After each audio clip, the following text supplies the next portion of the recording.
Welcome back, 614. Now to this story from WDSU Investigates. Scam alert. People trying to turn their lives around are possibly being victimized by somebody shaking them down for cash. And it could all be part of a much bigger scheme involving every single person who is on a statewide registry. Here's WDSU investigator Travis Mackel with the story, Sex Crimes Scam.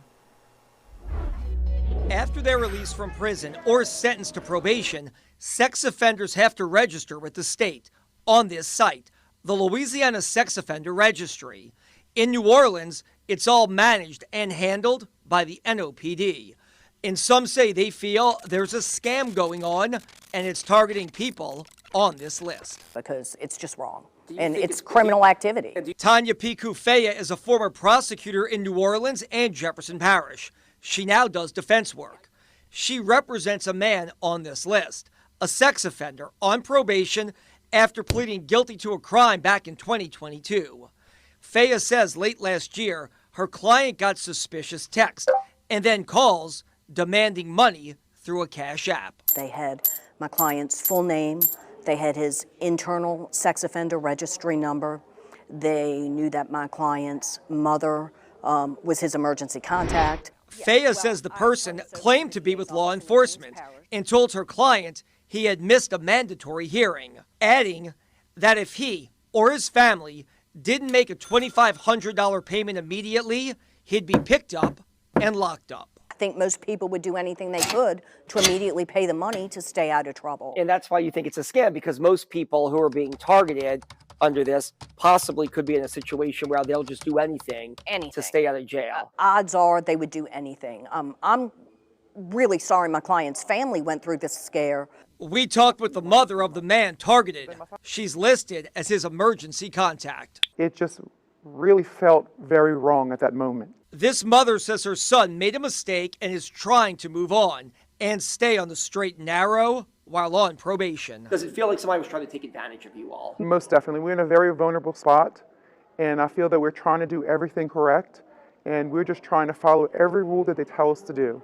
And because we were vulnerable, you don't know how close I was to sending money. So this mother acted, calling in Feya, and I made phone calls to somebody who I know in the sheriff's office, and I made phone calls to someone I know that works in the court system. And both people informed me, don't give any money, that this is a scam. We asked the NOPD about this matter, and here's what they told WDSU Investigates. The NOPD's Sex Offender Unit has opened an investigation into the apparent fraud. At this point, the beginning of the investigation, we have no additional information regarding the situation. It is very good that the NOPD is taking this complaint that was made to them seriously. We're happy to see the NOPD open up any necessary investigations that might be required here and ask the critical questions about what is happening and who's been targeted. Independent Police Monitor Stella Zement commends the NOPD's quick action in opening an investigation and says the priority should be on finding out if it's an internal matter or a hack of the system. Is it important for the police to determine where this came from? Was it an in-house bad actor, or did it come from outside the agency? Of course, the NOPD is responsible for monitoring and for maintaining a lot of these lists and for maintaining disclosures and the sex offender registry and other matters in the city. The family in this case ended up paying nothing. Feya also reported this issue to the district attorney's office. Do you think it's bigger than your client? Oh, we know just from calling the registry office the following work week that it's bigger than my client, because they told my client's family on the phone, do not pay the money.